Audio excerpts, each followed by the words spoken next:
Men and women are different. I don't care what anybody says. We're different. We actually called portalet companies and asked them, do you provide feminine hygiene products or any type of trash can or anything additional?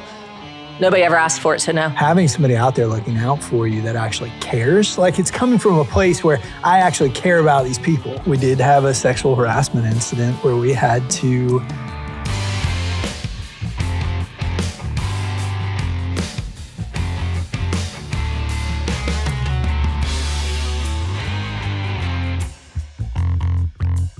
I try to work pretty hard not to have the company brand on while we're doing the podcast. Yeah.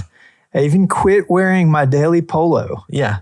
So that if we podcasted, I would not have it on. And here you show up with the big, like you look like a billboard. And that, for those on audio, I got my my company shirt on. I'm not going to say it. Because I feel like it would offend you and it would be frustrating. But Jennifer, how's it going? It's good to see you again. It's good. I feel like I'm in the midst of a family feud here. Welcome to the Family Feud, also known as our podcast.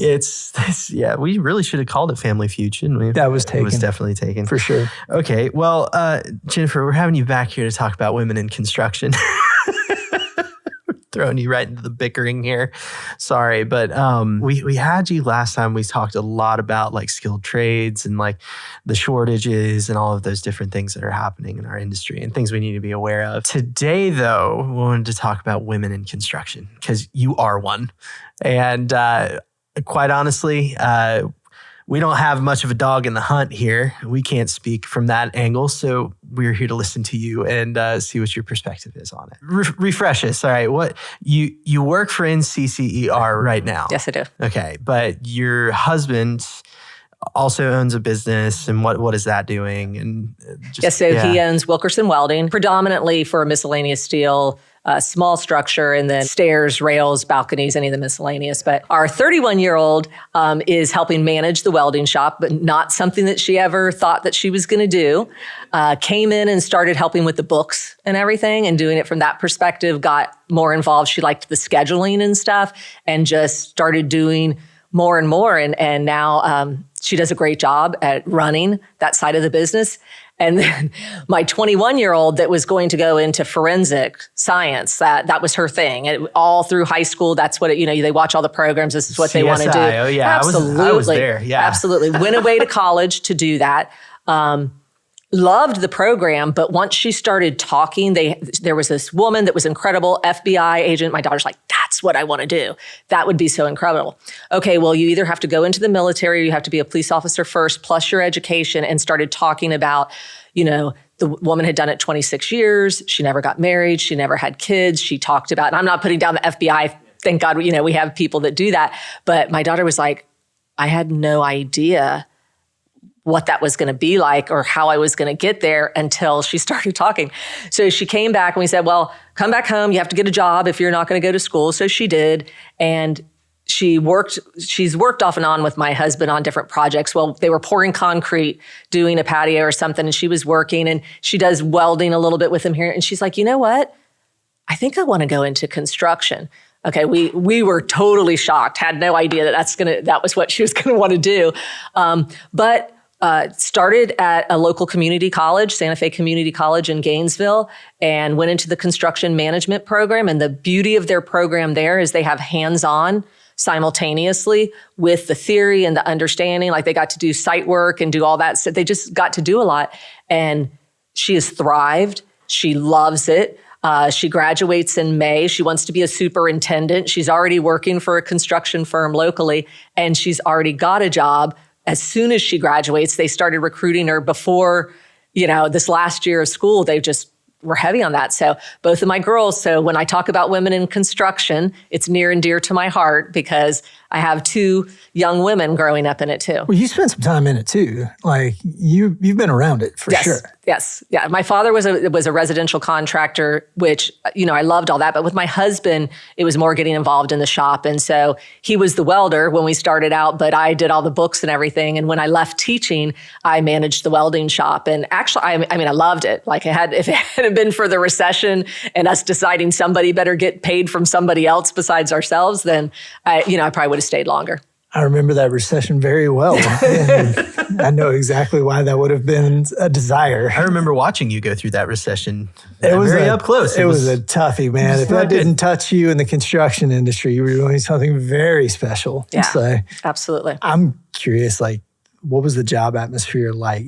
You've already got your daughter coming out and she was hired. I'm thinking they weren't like kind of eager to hire her. They were probably over the moon ready to hire her. Absolutely. This seems like quite an opportunity for a young woman if she likes and wants to get into construction, particularly as superintendent. Holy cow, that would be like, yeah, here, let me pave the way for you. So is that the experience? Like they're all over it. Oh, she went to a job fair even just her first year in the program, and they were passing out business cards. Call us when you're ready.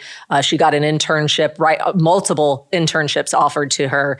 And so it's for a young woman, it's such an opportunity, whether that's project management, whether it's going directly into the trades, whether it's superintendent, whatever it might be. I mean, it's a huge opportunity for women right now. So the opportunities there, like what are the obstacles to it? Well, I think the obstacles are, in general, for our industry, a lot of young women they don't grow up where they're necessarily helping their dad on the cars or doing any type of general building, so they're not familiar with it. So they don't even equate the idea that they could be in the industry because it's very foreign to them. And so that's the biggest obstacle we see with young women is they have no idea. There was a survey done. I wish I could remember who did it. And they took 100 kids, boys and girls, equal amounts, and they asked them about what they'd want to do. And they put out a bunch of jobs, and some of them were jobs within the construction industry. And none of the girls chose any of them. And they asked the girls why they didn't. This was fifth graders. And they said, I'm not strong enough. So they equated, in order to be in the industry, you have to be strong. And so that was just so I do think that the biggest obstacle is just making women aware, whether that's a young woman or it's a woman wanting to, these women in a lot of the service industries, a single mom and stuff, this is the industry that can really open doors for them. They just don't know. They don't know. I think it's a shame. And I'm speaking from the angle of being a dad, right, with a daughter. I love taking my daughter with me to like Lowe's or just like having her just in tow. And she loves that too. And she is a girly girl too, man. Like she is a girly girl, Barbies and everything. Like she is all in that. But something about just being able to hang out with dad, and just being a part of it. And like, she's wanting to help. Like, she's like, can I turn that screwdriver? Can I do this? Can I do that? What's that? She's just all inquisitive and stuff. I think so often, we just do that with our sons. Right. I don't know, like it's just part of it. But I've enjoyed doing that with my daughter too. Like, because honestly, I want her to be able to fix up a house later on if she wants to. Like, that's a good skill to have just for any human, honestly. And she can build a Barbie house. She can build a Barbie. She can build whatever the heck she wants. I don't care. But I love that. Hey, what's funny on that is it reminds me of Graham. Yeah. So we talk about Pop a good bit, Dad's dad. Yeah. But Graham, that lady could use some tools. Yeah.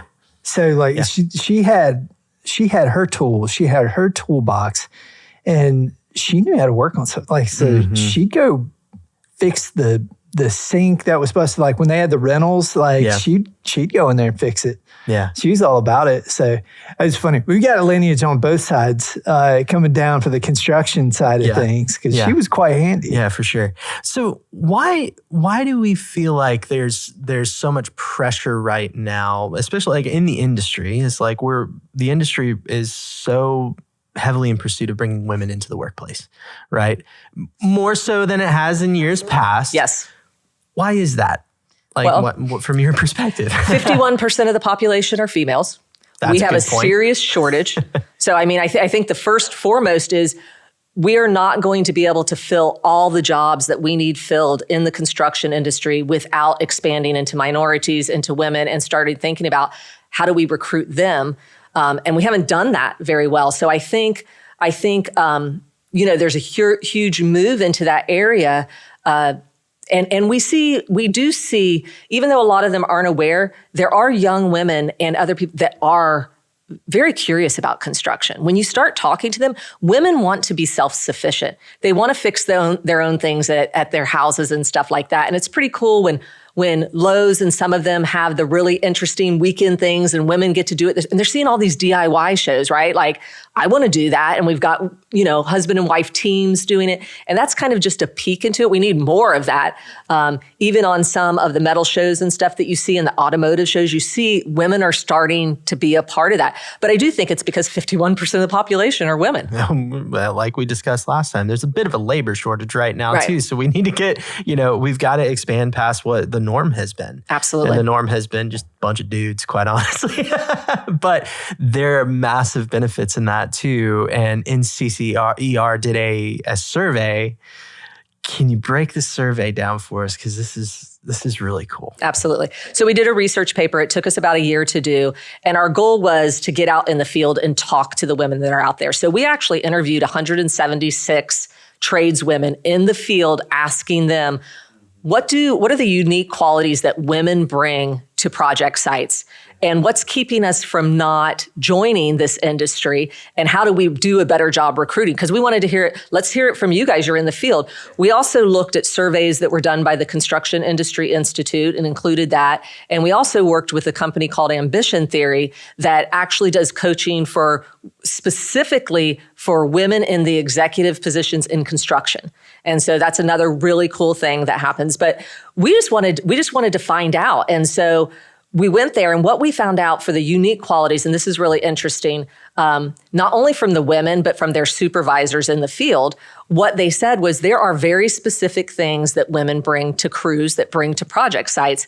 And so one of the first ones that I always like to talk about is the fact that women don't have the brute strength or the experience that men have had in the industry. Men do things a certain way because they've done it for so long. I just go and grab this and do this. But what women do really well is what drives men crazy sometimes is when you get ready to put something together and your wife pulls out the directions and she wants to read step by step. I do that to my husband all the time. I'm like, there's supposed to be this many washers and this many, do you have the right ones? And no, you're not supposed to do that first. I drive them crazy. But we follow the directions. So guess what? We follow the design plans. We follow what's in front of us and how it's supposed to be done. And so one of the things, it's following the plan. It's the attention to details. Some of the best welders, aluminum welders, are women for a reason. We're meticulous. We're slow. We're about that quality. We pay attention to those kind of things. But I mean, the other thing is teamwork. So one of the things that I love about this is there was a survey done by the Construction Industry Institute, and they interviewed over 2,700, predominantly men. I think like 95, 97% were men. And one of the questions was asking them to rate themselves on productivity, quality, attendance, safety, all of these things. And they did not expect to find this, and it wasn't all about this, but any of the men that had at least one woman on the crew actually rated themselves higher than the other men. So why is the question? And the answer is this, and this is how I always say it, is my husband, all these years as a welder, I could not ever imagine him being on a crew or on a site and see someone that maybe doesn't seem in good spirits or something wrong, and that my husband would go over, hey man, you okay? Is everything good today? Men don't do that. Guess who does? Women do that. Men and women are different. I don't care what anybody says. We're different. And we are nurturers. We are cheerleaders. We want everyone to do well. It's all about the people around us because it's about our kids. It's about that. And so women on crews bring that teamwork to it and that camaraderie because of them caring about the people on their crews. And I think in a time where mental health has become a big conversation in our industry, this is something that we need to think about, is that women can bring that to project sites. I love that you're giving a look at this, that, hey, we're not going to be in denial of the fact there are differences. We're going to celebrate the differences and then lean into the strengths. So, plan reading, attention to detail, those sorts of things they're amazing skills to have that are going to benefit a project. When it comes to like actual hands-on type of work, like what kind of things are you seeing women put their hands on and excel at and do really well with? Well, I think if we're going to start talking about specific things, I do think electrical, I do think welding, I do think HVAC, I do think anything that comes into that kind of tedious detail things, control motors, anything like that, I think that women are really good at. I will say one thing interesting about the women that we interviewed is they said, we want the men that we work with to let us do those things. Because, and here's what they meant by that. They said, we appreciate the fact that someone's like, oh, let me get that for you. And they're doing it for the right reasons, but what's happening is the women are saying, I'm not getting the same opportunity to do the same things that the men, they want to do it. They're like, I may not be able to do it like you, and I may use some technology or do things differently, but I want to be able to do it, and I want to prove myself. And so they feel like sometimes they're held back because they don't get the chance to get their hands on stuff and do the hard things. And again, you talked about celebrating us working together. That's what it's really about. I think men and women bring different values, concepts, ideas to projects. Even when you were in high school or college or something, maybe the same thing, and it makes it better. It's that diversity of thought and the diversity of problem solving.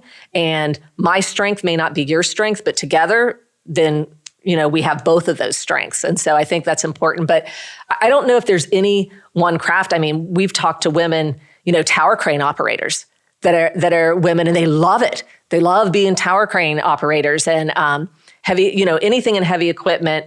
Also, industrial maintenance. I'm just thinking in some of the control centers and stuff we've seen on the Gulf Coast, and the women in there, they absolutely love. And here's the thing about women too, is the women we talked to may have gotten into it for the money, but what they told us was, I found out I was so proud of myself that I absolutely loved it so much because I could go home and tell my kids and show my kids. And that's important. That's important. These women are feeling empowered because they're solving things, building things, and being a part of something they didn't even think they could be. That's something we talk about. And it's like, you're driving down the road and you see a building, I built that. Absolutely. And like, I think it applies across the board, men and women. It's like there is a sense of pride when you put something together and you can look at it, especially something like a large building. There is so much pride in that. And I don't know. It's cool to see that, women are bringing that home too and just be like, hey, check this out. Look at this. Slam that down on the table. Check. Have you built that today? No, bet you haven't. And then it goes forward, right? Yeah. Then their daughters learn that they can do that too. And Yeah. they want to be able to do that. I have a friend, Dr. Mitty Cannon in Alabama, and she started years ago this Power Up, it's a mother-daughter thing. And her goal is she talks to the young girls, but she makes them have to bring their moms in so they could see it. And she actually has teams of electricians now that were mother and daughter because the daughter came to something, the mom came and was like, wait, I can make that much money doing that? Like, show me, get me started. I'm going to do that too. We talked to Melanie Ford a little bit about how they get a group of women together and some of the, basically let the young women ask questions of women that have been in construction for a little while longer. And they had just some interesting questions for the older women in construction, like how can I have a family? Like, can I have a family and be in construction? That kind of thing. What kind of things are young women concerned about when they're getting into construction? Like, what kind of things are flagging for them? Because I'm thinking from a potential employer standpoint, I need good workers. Like, how can I make myself a more welcoming home for a woman that wants to enter into construction? Well, I think there are, listen, I think we've done a lot better with sexual harassment and discrimination and stuff, but it still exists. And unfortunately, the construction industry hasn't always had the best picture in that because it has been a male-populated industry. I mean, it just is. So I think that one of the things that's really important, when we did this research, there was a particular company we talked to, and what they did was they said, we wanted to make sure that all the women knew and women coming to our company knew we're serious about this. So they ended up publicly on their website to all their employees everywhere. They put a statement about that sexual harassment and discrimination will not be tolerated, very specific. And then they hired a third-party firm to take the complaints, go through them, and then bring them to them so that it was anonymous. It didn't have to be anybody knowing that. But they said, we wanted to be so serious about it to put in place something that we would be held accountable. that if this happens, we'll do it. And, at the CURT conference that I went to in November, a gentleman from Turner Construction, Steve Spalding, stood up and, he said, Turner Construction is taking this seriously too, discrimination in any form. And we've shut down projects before. We have shut down projects. We're standing by it. Once you make a statement, this is what you need to do. So I think number one, obviously, that's something that we have to address for women. But accommodating mothers is a big thing. Look, my daughter, part of the thing with the FBI, you don't have any family, you're not going to have any of this. I want that.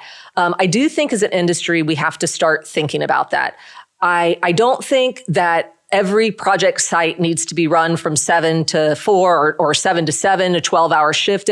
Let's start thinking about shift work. Listen, here's the thing. We've done it this way forever and ever. Guess what? It's not working if you want to bring women in. So let's start thinking about, could somebody work from 6 to 3 and somebody else come in 12 to 9 and do some things that you have that allow all working parents to have a little bit of flexibility. I know it doesn't always work for all project sites, but I think we're going to have to open our mind because a lot of the women talk about childcare. And here's what they say. This was really interesting on industrial projects that they talked about. They said, look, it's not that my job doesn't get done on time for me to pick up my daughter, but it takes me an hour to get out of the gate because of whether it's a bus picking them up or their cars where they're parked. They said, could you have parking for parents, people that have kids they have to pick up and put it right at the front of the gate so that we could get out first?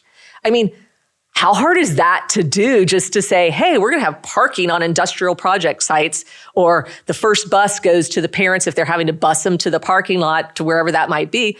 Let the working parents, men and women, you can have them show that they have a child in aftercare, or they have a child in school, daycare, whatever it might be, and they need to get out of there a little sooner. It's things like that.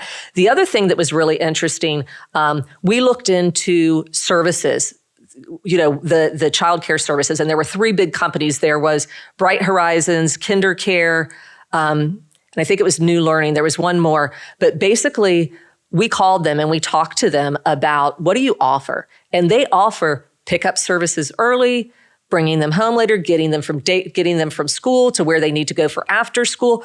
They also have done things like for Toyota and stuff where they've done temporary daycare centers on the sites. They also help employers with getting the tax benefits of providing things like this. So there's a lot of things that we just need to think about differently that I think would actually help men and women both. But it certainly would be appealing to women. And why not? Like right now, why can't we be the industry of choice for women? Why can't we do something like this to say, we care about your family, which construction companies do. They are families themselves. So take it a little further and do a few things that can actually accommodate the working parents, the working moms. Everything you're saying there, I'm like, well, actually, yeah, that'd be really nice. Like that's one of those things I think that we haven't realized completely yet, is that women coming into the industry will make things change and make things actually better for the men that are already in the industry too. Absolutely. Because who wouldn't want a cleaner porta potty if we're honest? Come on, like seriously. That's one of the things that I've heard come back to again and again. Like, all right, yeah. Who wouldn't want that? But let me just expand for just a second. I know that's something nobody wants to talk about. Hey, bring it. Porta potties or anything like that. Here's the thing. Painting it pink and putting a lock on it is not what we want. I just want to go ahead and say that. Every month there are things we have to carry in our hands and we have to put them somewhere and we have to dispose of them somewhere. And nobody's thinking of that. We actually called portalet companies and asked them, do you provide feminine hygiene products or any type of trash can or anything additional? Nobody ever asked for it, so no. If they asked for it, we would, but no. So it was interesting. One of the companies we talked to, they said, women started telling us about it. So we just decided to tell our custodial service, here's what we want you to do in addition to what you're already doing. You need to put trash basket. You need to put these things. We need to have this done. And that's something so small. It's like, it really isn't that hard. But again, I would challenge men to think about their wives or their daughters or their sisters, if they're going to be on a project. Don't you want them to feel comfortable on your project? Like, that's a simple thing. That's not hard to do. I'm going to ask a silly question. How much of an advantage is there to making sure that you have a woman in some part of the hierarchy when it comes to that decision-making process? Like somebody that's aware, because you're talking about how unaware men can be about the people around them. So you've already taken a group of people that are relatively unaware, like we're just not maybe thinking about that. And now we have to think about something we definitely don't think about. So how important is it to get a woman in there to act as a, kind of a liaison or somebody that's an advocate? Absolutely. And I think there's twofold there. So one of the things that we constantly heard from the women that we interviewed said, start a women's resource group on your project sites or in your company and stuff. So once a quarter or something, like if you want to try something out or you want to hear what we need, we just would like to be heard. We know everything can't be done, but can we, form a group? The other thing that's interesting that you say about having an advocate and someone helping to make these decisions, overwhelmingly with the women that we interviewed, there are no women project managers that they see in the field. There might be back at the office, they're not seeing them. They don't see any women superintendents. They don't know that there's any pathway for them, and they don't know that there is an advocate for them potentially to participate in something like this because they're not visible. If you've got them, they're not visible. 176 women we talked to, none of them had a female project manager or superintendent that they, like I said, in the field that they were aware of. So I think that also goes back to the idea we've talked about pathways and stuff. And if people can't see a pathway, well, if I don't see someone that looks like me and is like me in that role, does that mean I can't ever have that role? So I think it's really important. What they told us was, if you see women early on that come on that you want to say, hey, that's the kind of person I need to move, make a plan for them. Early on, say, we're going to commit to really seeing if there's some women on our projects and our crews that we should tap into to end up, moving up the ladder and being in the positions that they could.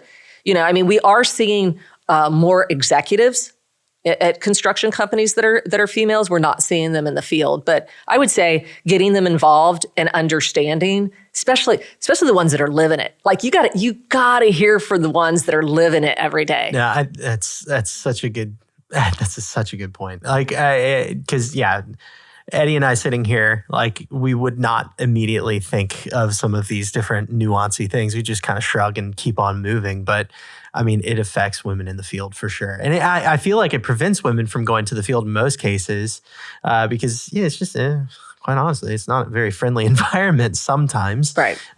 So working to make that more friendly is only going to improve, especially the labor side that we were talking about, right? We'll be able to engage that other 51% of the population. Absolutely. Absolutely. And women, I've interestingly enough, recently talked to a lot of young women that are in it, and they said, they do want to give this shout out. They said, look, if you ask as a young one, they're trying to encourage other women, know this. If you ask questions, there are men on those project sites that want to share their knowledge. They want you to ask. Don't be shy.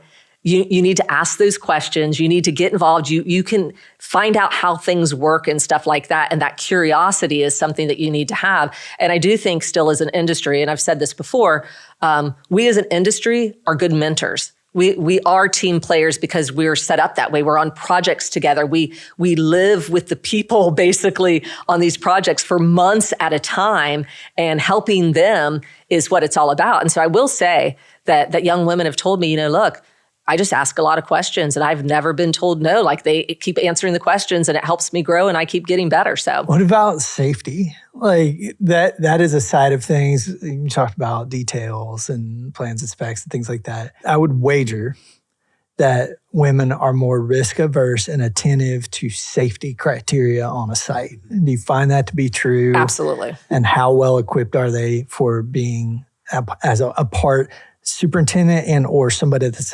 in safety? Absolutely. They are actually just spoke to Jacqueline Handy. She works for BCSP. Am I saying it right? Am I saying that? I don't know if I'm saying the initials right for the Safety Council, but she loves what she does. And she said, but I never knew it was a career. She's like, nobody told me that you could be a safety person or you could have something like this. She was in marketing. And she got involved they were marketing for a construction company. And she was like, oh, well, I want to do that. That's way more fun than what I'm doing. Ended up getting in safety, but she has absolutely said what you said. She's all about the details. She wants everybody to be safe. So she doesn't mind being the mama bear and going up and saying, you're not leaving here until you do this. And I shared with you guys before, my daughter even has done that about safety meetings. Here she is, 21 years old, working at site. And she's like, we didn't do the safety talk today. When are you going to do the safety talk? And women care about that. I mean, I think everyone in our industry really cares about that. The worst thing that could ever happen is a fatality, right? Like, we're about each other's backs. And I think that this is an area that women could absolutely excel in. I have been on the cruise where people are very cowboy and cavalier. And everybody's cowboy and cavalier until you have an incident. And then you go back and you rewind it and you go, I wish I wasn't so cavalier. I wish I had paid attention to the safety orientation or the rules that I had been given, or done the thing that I knew how to do. I was a competent person in that situation and I didn't follow through. When you rewind it after an incident, you always wish that you had kept the rules. So having somebody out there looking out for you that actually cares, like, it's coming from a place where I actually care about these people. That's, I think, where safety's supposed to come from. That's the heart of it, is actually not just saying we want everybody to go home to their families, but actually caring about everybody going home to their families, like feeling that a little bit. So I think that bears mentioning, that is absolutely got to be something that women are stronger at than men. Absolutely. I think that's right down to our hormones. Right. Yes. Oh, yeah. Yes. I mean, risk adverse. Absolutely. Men over here. And storm the beaches, right? Let's go. It's not that some women don't, they're not adrenaline junkies, but they are. Even those kind of things, you find women following the safety precaution. It is about safety because it's just ingrained in us. Like, we can't even help ourselves about wanting everyone to be safe. Everyone go home. Everyone's got to be safe. We do it with our kids. The dads are out there going, go ahead, run over there, see what happens. And mom's like, oh my gosh, wait. Let me put this on you first and do this so that you don't get hurt. It developing before it develops. Dads are a lot more likely to be like, let them touch the stove. Exactly. It'll only take them once. Meanwhile, he's trying to ride that pony over there. No, he's going to learn today. So that's not an experience that I had. Anyway. Well, I think that this is enlightening, I think, for everybody out there. It's always good to come back to the table and talk through this stuff. I from experience, I know that if you don't have women on your team, you are missing out. Right. From somebody who has built teams and has a team now with some women on it, it's so valuable because they bring so much more to the table. Keep me in line. That's for sure. You know who you are. And yeah, she's laughing right now. She knows who. Yeah, all right. Anyway, so you are missing out big time. But dude, we saw this in detailing. So crazy. But yeah, we hired on a woman and she freaking killed it. She freaking killed it as a detailer and picking up on stuff really quickly, a lot more attentive to the detail like you were talking about. Yeah, we saw that play out. And she became just like a clutch person on our team. When she left, we all cried a lot. There really were some cool experiences and lessons learned from that too. Yeah. We did have a sexual harassment incident where we had to, we pushed away from a customer and literally stopped working with somebody over some harassment that had happened one day. But everybody here in this office, I swear, was an inch away from hopping in the truck with baseball bats. Yeah, it was. We were all total protect mode, but also, and that wasn't to say that this person wasn't completely competent to take care of herself. No. But that was everybody wanted to look out for her. Like, we were definitely ready to be there for her, to the point of like, if we make a little less money, who cares? Whatever. Yeah. Like, right's right. But also seeing some of the talents that came out. This particular person was very, very good as anybody I've ever known at being succinct and being able to write so well. Just write an email which you would think, oh, really writing? No, to be able to compose, like composition and very just effective composition to where the project just moved better. Yeah. Because expression happened both on the phone and through email and was effective. Also, the nuances of miscellaneous detailing, for whatever reason, because miscellaneous detailing was a little more of an art form, she could kind of like TIG welding, like you were talking about. She could nail it like none of the others that we had. So, it was cool watching the strengths come out, and we'd learn. Like, we would learn. I never thought about the email thing. I never thought about the artistic side of things until I watched her do that. And I went, oh, hey, that's a little bit different thought process than I go through when I get at these things. And that's way better. Crap. Right? Most of the time. Well, all of a sudden, instead of bludgeoning something to death, it got finessed a little bit and it went faster. And I was like, oh, maybe this calls for finesse. So it was very interesting watching. Yeah. I don't know. There are a lot of different people out there, and I don't want to overstate, something that, well, she was good at writing just because she's a girl. No, I don't know. That's not what I'm trying to do.